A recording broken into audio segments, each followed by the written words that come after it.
پس از 6 ماه زندگی در مسجد، دو خانواده از سیل آسیب دیده در دوشنبه به خانه‌های خود برگشتند. خانه‌هایی که هنوز برای زندگی آماده نیستند.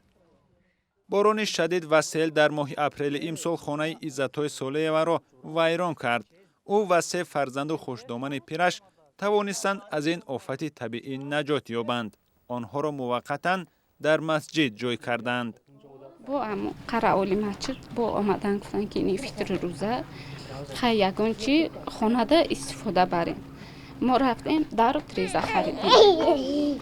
اینا خشتامنم کتی در به در این صورت طلبنده گرفتیم. چی دروغ میگم؟ پیشیم اچتو داشتیم کس طلبیده هیچی محله خیلی آمدن سم جمع کردین چه خیلی کردین نمیدون فوندامنت ریختن بعد سمنت بلوک موندن تمام همیقه کمک ما کرده محله.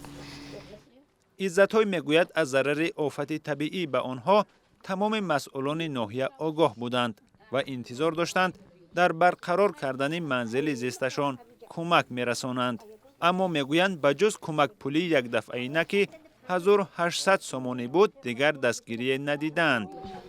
خیلی اوقات دریدگی ایجوش دریدگی خیلی دختیم اخدمونه اینا هم ایسه گفتگیان که ما کمک کردیم هیچی این خدمون ای خدمونه اینم اینجا در چیزی میبینین ای خدمونه یگان چی کدگی نیسته همین قیقی خدا بشکر امنیت بسیار دستگیری مون کرد همجا در جا کرد خیلی بیرون در نموندیم در در نسخه نامه‌های جوابی به مراجعت ساکنان ضرر دیده، مسئولان ناحیه شاه منصور گفتند برای تأمین این عائله‌ها با جای زیست موقتی اشیای روزگار و خوراک مساعدت کردند. ولی این خانواده‌ها میگویند در ساختمان این خانه قسماً تنها از همسایه‌های سخاوتمند خود کمک دیدند. با ای پرشتن هستیم. ایده مدت دسترخوان ایدونه ساز کردگیم. می اومدن ایده هم سیومکه میکردن. نبود خیلی. نه. اینجا دیوان بود. اینجا سیروان بود همش جزیر شده نه. بیبی عایشه سلایی و ساکن دیگری ضرر دیده سیل هم که خانه‌اش قسماً خراب و برای زندگی نامناسب شده است، 6 ماه اخیر در خانه پسرش زندگی دارد. بیبی عایشه میگوید در پی سیل او از مسئولین فقط 800 سومانی کمک پولی گرفته است. اینا سیل در آمدگی چخیل من همه خانه زندگی کنم.